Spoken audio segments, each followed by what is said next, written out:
Warahmatullahi wabarakatuh. Baik, kita mulai lagi materi kali ini dengan pembahasan tentang gelombang. Nah, kita memasuki topik gelombang transversal. Jadi, gelombang transversal dan gelombang longitudinal itu adalah bentuk gelombang mekanik. Nah, contoh gelombang transversal sangat banyak di sekitar kita, dan yang paling sering kita gunakan mungkin adalah pada alat-alat musik. Nah, contohnya di sini pada sebuah gitar, senar pada gitar itu akan bergetar dengan gelombang transversal atau lebih tepatnya gelombang berdiri. Namun kita akan lihat terlebih dahulu videonya kalau kita merekam getaran pada gelombang transversal. Nah, coba dengarkan sekaligus. Nah, di sini kalian lihat senar pada gitar itu memang benar-benar bergetar secara transversal dan sesuai dengan frekuensi masing-masing senar. Jadi kita lihat di sini senar yang paling bawah frekuensinya rendah, kemudian makin ke atas frekuensinya makin tinggi. Nah, kita akan lihat perbedaan pada bentuk gelombang tiap senar ini. Nah, di sini kita dengan sangat jelas bisa melihat gelombang transversal. Kemudian contoh lain gelombang transversal adalah misalnya riak di permukaan air. Jadi di sini kita lihat seperti bergelombang, ada bagian yang tinggi, kemudian ada bagian yang lebih rendah. Nah, jenis gelombang transversal ini ya termasuk gelombang mekanik. Contohnya gelombang mekanik ini adalah transversal atau pada senar tadi atau pada tali. Di sini digambarkan misalnya salah satu ujung tali diangkat dengan tangan kemudian digerakkan sehingga gelombangnya atau yang bentuk bukit ini itu bisa bergerak ke kanan. Jadi kita akan melihat di sini gelombangnya seakan-akan bergerak ke kanan dan memiliki kelajuan ini V. Jadi kelajuan V ini adalah kelajuan dari bentuk gelombangnya yang seperti bukit itu bergerak ke kanan. Contohnya pada saat tali gitu. Kita gerakkan ke atas sekali seperti itu, maka gelombangnya akan bergerak. Nah, dengan kata lain sebenarnya gelombang ini adalah sebuah gangguan yang menjalar. Nah, dalam hal ini kalau tali dia adalah gangguan pada tali. Artinya apa? Talinya naik ke atas di bagian ini gitu, di bagian yang gelombangnya talinya naik ke atas. Nah, tentu tidak semua bagian tali kan, jadi cuma bagian yang mengalami gangguan yang akan naik ke atas atau terangkat akibat dari tangan kita tadi kan mengangkat. Nah, gangguan ini tidak diam di tempat tetapi dia bergeser ke sebelah kanan dalam hal ini. Jadi contohnya punya kecepatan V.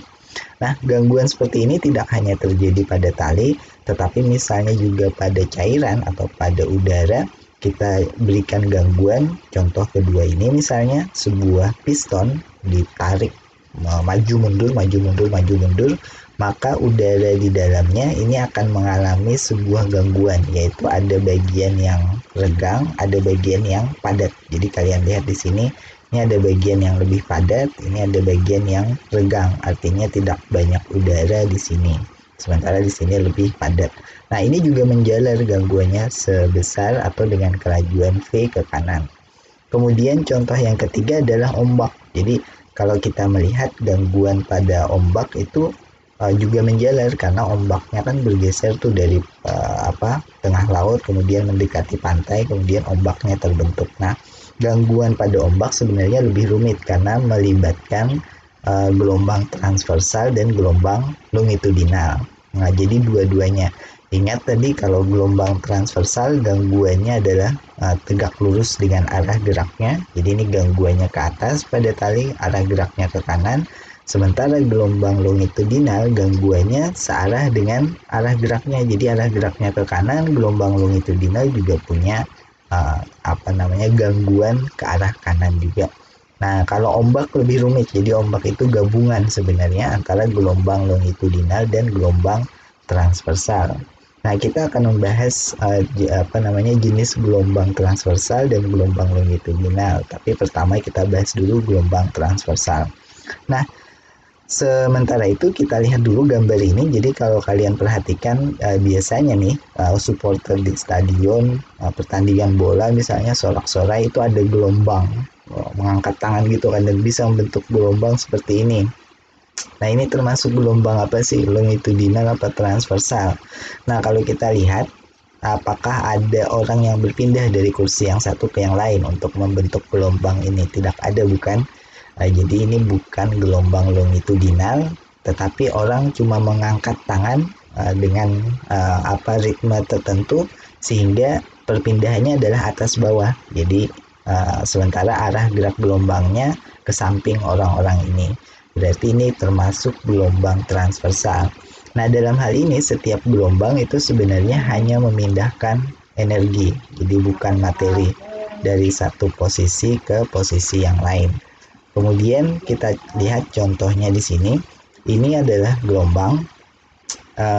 Definisi gelombang kita itu kan gangguan yang menjalar.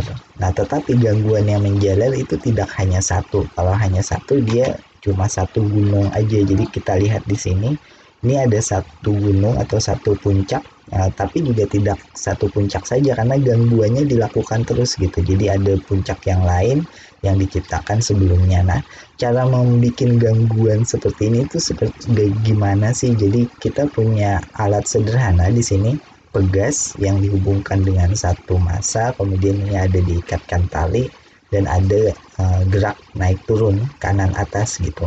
Nah, dari gerak naik turun ini yang mengikuti gerak harmonik sederhana yang pernah kita bahas sebelumnya, maka akan terbentuk gelombang seperti ini. Nah, gelombang ini kita sebut gelombang periodik. Kenapa kita sebut periodik? Karena yaitu tadi puncaknya periodik, atau kalau mau diambil acuan lembahnya juga periodik, kalian lihat. Nah, untuk gelombang seperti ini tentu ada yang namanya amplitudo. Jadi amplitudo itu tidak lain dari jarak antara titik setimbangnya dengan maksimum simpangan di sumbu Y-nya. Nah, ini amplitudo. Jadi kita punya puncak, punya lembah, kita punya amplitudo. Nah, begitu juga dengan gelombang di air. Jadi misalnya satu air titik dari bagian atas ke sini, kemudian akan timbul riak, dan ini adalah bentuknya gelombang. Nah, ini juga ada bagian di mana ada puncak, di mana ada lembah. Jadi ini puncak, ini lembah, dan berulang terus. Nah, tentu dalam hal ini maka gelombang ini memiliki lambda atau panjang gelombang, yaitu jarak antara puncak dengan puncaknya, atau jarak antara lembah dengan lembahnya, atau jarak antara titik ini kemudian kembali ke titik tersebut. Nah, tentu ini adalah satu panjang gelombang.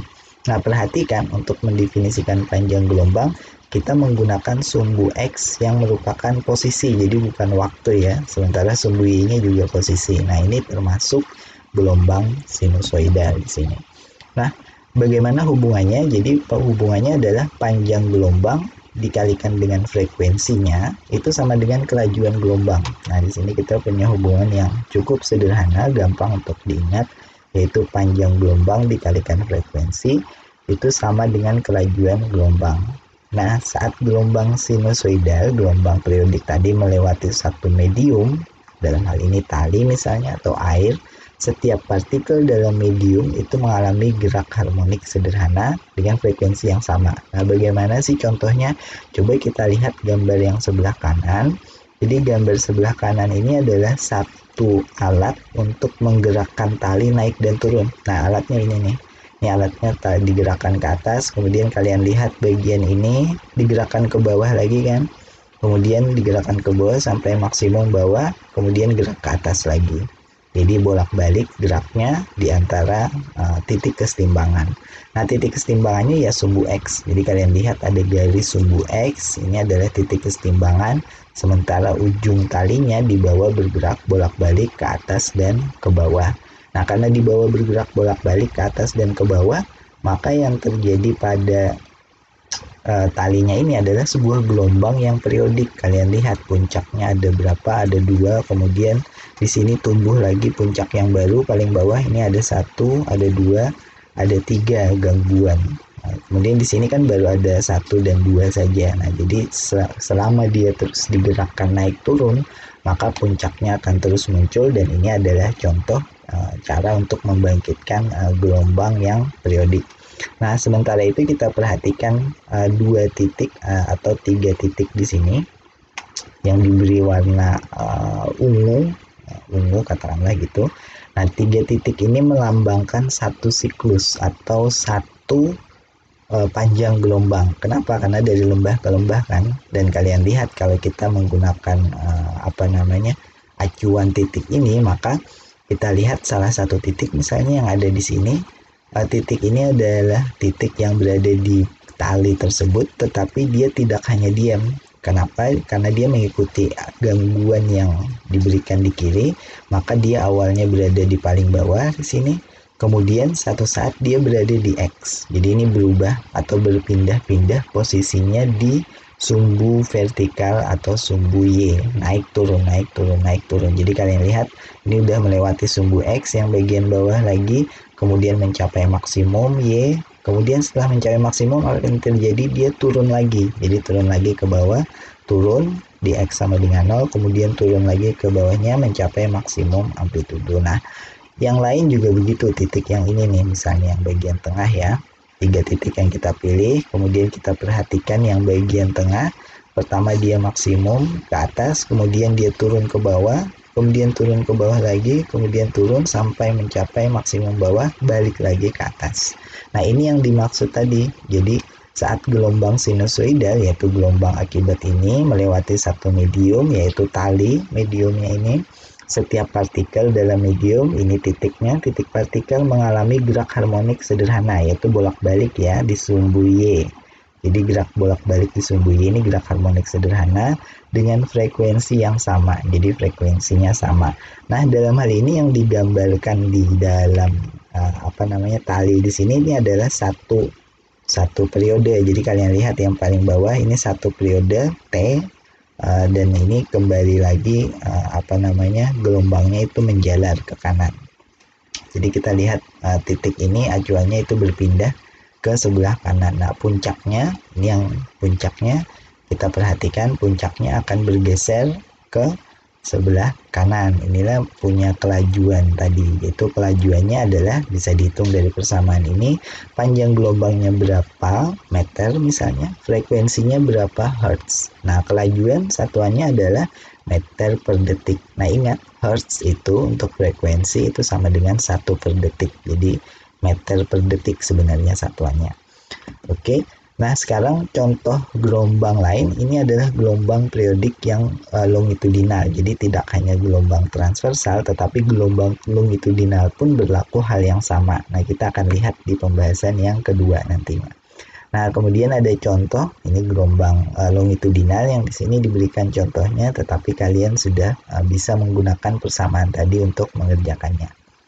Kemudian bagaimana sih rumusan matematis sebuah gelombang? Jadi kalau kita lihat secara visual tadi, maka kita coba tuliskan fungsinya apa sih.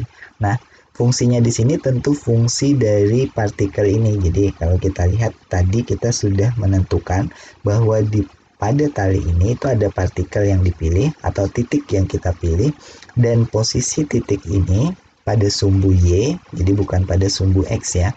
Posisi titik ini pada sumbu Y itu ditentukan oleh fungsi yang ada di atas ini. Jadi ini posisinya pada sumbu Y. Kalau yang kita lihat di gambar ini posisinya pasti minus amplitudo karena dia berada di paling bawah. Nah, tetapi fungsinya sendiri adalah sama seperti fungsi gerak harmonik yang sudah kita bahas, yaitu A cos omega T, dan omeganya adalah 2πf. Jadi sama aja, cuma ini menunjukkan posisi dari titik yang kita pilih, yaitu dalam hal ini pada slide ini titiknya yaitu X sama dengan 0 pada waktu T, di mana posisinya ditentukan oleh persamaan ini. Nah, kalau kita gunakan gelombang yang bergerak, jadi kalau tadi gelombang yang diam, nah kalau ini persamaannya untuk gelombang yang bergerak, dan ini adalah persamaan untuk gelombang yang bergerak ke kanan atau ke sumbu X positif, maka kita gunakan persamaan yang seperti ini. Nah, di sini kalian mungkin melihat bentuknya masih sama, yaitu amplitudo, yaitu simpangan maksimum, dikalikan cos, kemudian ada kx minus omega t. Nah, cuma di sini ada simbol baru nih, ada k. K itu apa? K itu kita sebut sebagai bilangan gelombang, yaitu nilainya dihitung dari 2pi, pi ini adalah 3,14 dibagi dengan panjang gelombangnya berapa. Jadi sederhana saja, K itu adalah bilangan gelombang, yaitu 2pi dibagi lambda. Nah, X adalah posisinya yang ditanyakan, yaitu pada X berapa, simpangan berapa. Kemudian T juga waktu kapan, jadi pada T kapan, simpangannya berapa gitu. Nah, ingat di sini fungsinya adalah fungsi Y. Jadi ini yang menentukan posisi dari partikel tersebut di sumbu X. Nah, seperti yang kita lihat contoh gambar sebelumnya ini sama, jadi titik A, titik B, titik C, ini di nilai vertikalnya di Y, sumbu Y nilainya berapa gitu simpangannya. Jadi ini menentukan simpangan, bukan menentukan posisi di sumbu X. Nah, sumbu X-nya sudah ditentukan di sini pada X berapa, simpangannya berapa, pada waktu kapan. Jadi kalian lihat fungsinya berbeda-beda. Nah, hasil kita punya dua gambaran dari sini. Kalau sebelumnya kan kita cuma membahas gerak harmonik sederhana. Nah, di sini kita membahas tentang gelombang. Pertama, kita bisa memfoto tali tadi pada waktu tertentu. Jadi talinya diberikan gelombang seperti ini, kemudian kita potret. Nah, potretnya itu ya seperti gambar ini. Jadi ini potret sebuah tali sepanjang sumbu X, sumbu Y vertikal. Kemudian ini hasil fotonya, dipotret seperti ini gelombangnya. Tetapi kita juga bisa merekam posisinya pada nilai X tertentu. Misalnya saya pilih nilai X sama dengan 0 misalnya, tepat di ini, tepat di bagian sini, ini X sama dengan 0 ya. Jadi seluruhnya bagian sini, ini X sama dengan 0. Ini mau saya rekam videonya, kemudian saya plot terhadap waktu. Jadi seiring dengan perubahan waktu, saya direkam video kan, itu berubah waktunya. Kemudian saya plot di satu grafik, maka hasilnya seperti di bawah ini. Jadi kita punya sumbunya adalah sumbu waktu. Jadi sumbu waktu dan perubahan amplitudonya di sini. Nah, kita melihat dua grafik ini sebenarnya mirip, tetapi dia menceritakan hal yang berbeda gitu. Nah, ini contoh dua, kalian bisa mengerjakannya, tetapi kalau belum tahu, nanti bisa lihat video penjelasannya. Kemudian bagaimana dengan kelajuan? Jadi sebuah gelombang tadi itu adalah getaran atau gangguan yang menjalar. Nah, tentu dia punya kelajuan kan. Bagaimana cara kita menghitung kelajuannya? Nah, cara kita menghitung kelajuannya adalah dengan menggunakan persamaan ini. Jadi kita punya P, ini sama dengan akar dari gaya dibagi dengan nah, ini adalah kelajuan dari gelombang transversal. Jadi di sini kita punya persamaan yang bisa menentukan laju dari rambatan gangguan tadi, yaitu yang ke kanan ini, itu berapa sih lajunya. Jadi tergantung pada tentu tegangan talinya dan juga tergantung pada massa per unit panjang. Jadi massa talinya per unit panjang. Nah, kemudian tidak hanya membahas tentang kelajuan, kita juga bisa menghitung daya rata-rata dari gelombang sinusoidal, atau ini terkait dengan energi per waktunya. Kemudian di sini cara menghitungnya bagaimana? Kita menggunakan besaran yang sama, jadi ada mu, massa per unit panjang, gaya, kemudian ada frekuensi sudut, dan ada amplitudonya. Jadi keempat ini harus diketahui terlebih dahulu. Nah, ini contohnya, jadi kalian bisa mencoba di sini. Kalau nanti bingung baru lihat video penjelasannya.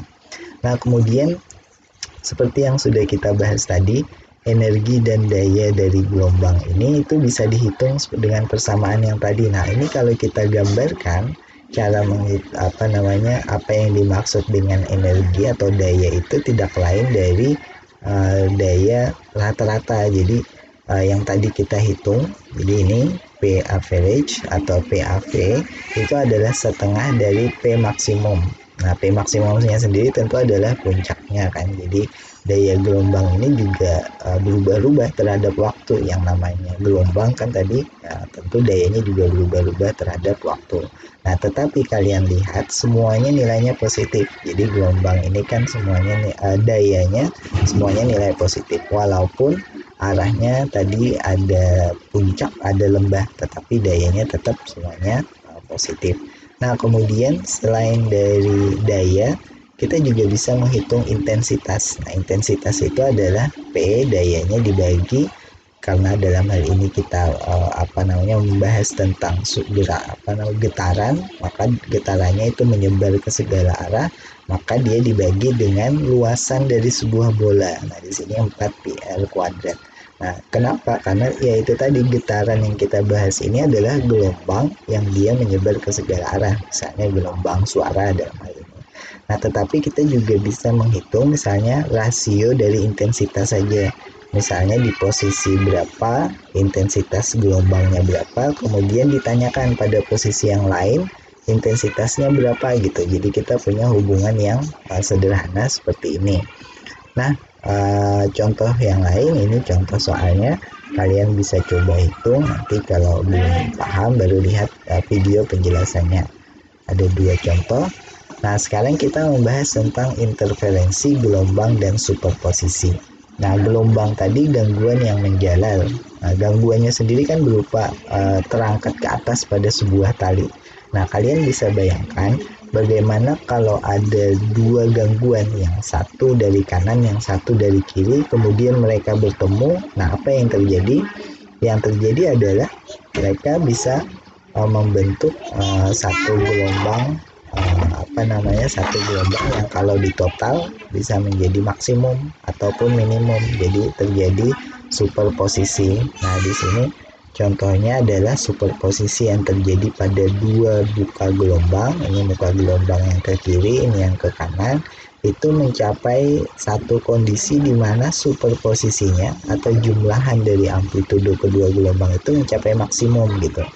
Jadi kita punya satu contoh di sini yang superposisinya mencapai maksimum. Nah, tetapi kalau fasenya tepat atau fasenya berbeda, maka kita bisa mencapai kondisi yang di sebelah kiri ini, di mana superposisi dari kedua gelombangnya itu sama dengan 0, jadi saling meniadakan di sini. Nah, kita akan melihat sebenarnya apa yang dimaksud superposisi itu tidak lain cuma jumlahan dari amplitudonya atau simpangannya. Jadi jumlahan simpangan saja. Kalau ada 2 gelombang ya kita jumlahkan 2 simpangan gelombang. Kalau ada 3 gelombang yang lewat kita jumlahkan. Jadi totalnya adalah simpangan. Nah, bagaimana kalau gelombang yang datang itu membentur satu benda yang lain? Misalnya di sini contoh yang paling kiri, yang di tengah ini gelombang yang datang pada tali, ini talinya itu membentur tiang. Nah, tetapi ujung tali pada tiang ini tidak diikat kuat tapi longgar. Artinya apa? Dia bisa naik turun, bisa naik ke atas, bisa turun ke bawah. Dia naik turun ke atas, bisa turun ke bawah. Nah, apa yang terjadi dengan gelombangnya? Maka gelombangnya akan dipantulkan. Tetapi kalian lihat, nah ini gelombang datang 1, 2 makin mendekat, 3 mendekati tali, kemudian yang keempat pasangan pada talinya naik ke atas, kemudian dia dipantulkan lagi ke kiri. Jadi gelombang yang tadi arahnya ke kanan sekarang dipantulkan ke kiri. Jadi ini contoh gelombang yang mengenai satu benda, kemudian dia tidak diikat dengan kuat. Nah, tetapi pada tali, gelombang pada tali yang lain, misalnya gambar yang sebelah kanan, dia diikat dengan kuat sehingga ketika memantul mengenai dinding ini, kita lihat perbedaannya. Pertama dia datar semua, tetapi yang dipantulkan gelombangnya adalah ke arah bawah. Lihat, simpangannya menuju bawah. Nah, pantulkannya tetap ke arah kiri, tetapi simpangannya sekarang ke arah bawah. Jadi berbeda dengan yang sebelumnya. Nah, ini adalah 2 kondisi di mana gelombang dipantulkan. Itu yang bagian ini gambarnya. Sementara yang sebelah kiri ini adalah 2 kondisi di mana gelombang bertemu. Yaitu bisa mencapai maksimum, yang ini. Bisa pula mencapai minimum, yang ini. Jadi ini adalah superposisi. Nah, kalau gelombangnya tersebut 2 ujungnya diikatkan dengan kuat, ini contohnya adalah pada senar gitar misalnya. Di sini kita punya gambaran apa yang terjadi pada gelombang tersebut. Jadi ada senar gitar, kita petik, kemudian gelombangnya menjalar. ke kiri tetapi dipantulkan oleh salah satu ujung ke kanan. Nah, yang terjadi adalah apa yang kita sebut dengan gelombang berdiri. Jadi ini adalah contoh gelombang berdiri, ada puncak, ada lembah, kemudian juga ada puncak, ada lembah. Nah, gelombangnya akan berpindah-pindah dari kedua posisi ini. Nah, kalau kita lihat gelombang berdiri ini tidak bisa punya frekuensi yang sembarangan atau tidak bisa punya panjang gelombang yang sembarangan. Nah, misalnya kita lihat yang sebelah kiri, ini adalah salah satu senar yang dipetik sehingga terbentuk gelombang. Nah, di sini gelombangnya hanya bisa punya panjang gelombang tertentu, yaitu yang dituliskan di sebelah kanan ini, yaitu L sama dengan 0,5 lambda. Jadi panjang gelombangnya kalau kalian lihat ini kan cuma setengah dari panjang gelombang. Kenapa setengah? Cuma ada satu puncak aja. Jadi satu puncak aja yang dia bergetar bolak-balik atas bawah kayak gitu. Sementara lembah baru ada di ujung ini atau di ujung ini. Nah, ini setengah dari lambda. Jadi panjang dari ujung ke ujung itu adalah L. Ini L itu sama dengan panjang dari setengah lambda. Nah, kalau kita petik dengan frekuensi yang lain, misalnya atau digetarkan ujungnya dengan frekuensi yang lain, maka dia bisa mencapai ini 1 L, yaitu satu panjang gelombang penuh. Maka kita lihat di sini dia benar-benar panjang gelombang penuh. Yang ini nanti bergerak naik turun atas bawah, yang ini juga bergerak naik turun atas bawah. Nah, kita lihat satu fenomena di sini, yaitu apa yang kita sebut sebagai simpul. Nah, ini bagian tengah ini simpul. Kenapa? Karena posisinya cenderung tidak berubah. Jadi di bagian tengah posisinya ya tetap di tengah. Sementara yang ini adalah bagian dari antisimpul. Jadi antisimpul dia naik turun atas bawah kayak gitu. Nah, ini salah satu karakteristik dari gelombang berdiri. Ada simpul atau yang dalam bahasa Inggris disebut node. Ini ada simbol N di sebelah kanan, dan antisimpul atau yang sebelah kanan yang ini gambar ini ya, ini antisimpul juga, ada dua antisimpul atau disimbolkan dengan A di sini. Nah, panjang dari gelombangnya sama dengan panjang L. Sementara yang lain adalah ini, contoh yang ketiga, kalau frekuensinya diubah lagi maka L sama dengan 1,5 panjang gelombang. Jadi ini satu panjang gelombang ditambah setengah panjang gelombang lagi, bisa ada gelombang berdiri di sini.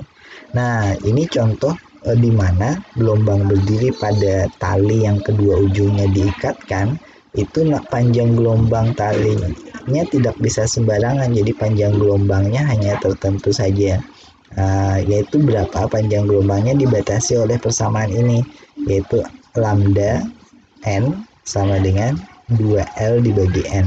L adalah panjang talinya atau panjang senarnya, N adalah mode harmoniknya. Jadi N-nya bisa 1, bisa 2, bisa 3, dan seterusnya. Nah, kalau frekuensi tinggal dibalik saja. Jadi menghitung frekuensi adalah ingat tadi rumus kita ada kecepatan dibagi dengan 2L-nya. Nah, jadinya frekuensi yang terbentuk itu adalah frekuensi yang nilainya tertentu juga, yaitu ditentukan oleh N. Bisa 1, bisa 2, bisa 3, dan seterusnya. Jadi ini kita kenal dengan frekuensi harmonik. Nah, kalau kita masukkan persamaan yang sebelumnya untuk untuk menentukan nilai dari kecepatannya, ini ada kecepatan di sini, kita hitung kecepatannya dari akar gaya dibagi dengan massa persatuan panjang. Jadi kita bisa menentukan frekuensi harmonik sebuah senar gitar. Massa dari senarnya kita ukur dulu, tarikan di kedua ujungnya, gaya tegangannya kita ukur juga, maka kita bisa menentukan frekuensi pertama, kedua, ketiga, dan seterusnya. Jadi itu cara menentukan frekuensi harmonik. Nah, ini contohnya, jadi silakan dicoba untuk dikerjakan. Nanti kalau belum tahu kita bisa lihat solusinya juga. Oke, terima kasih. Demikian video di bagian pertama tentang gelombang transversal.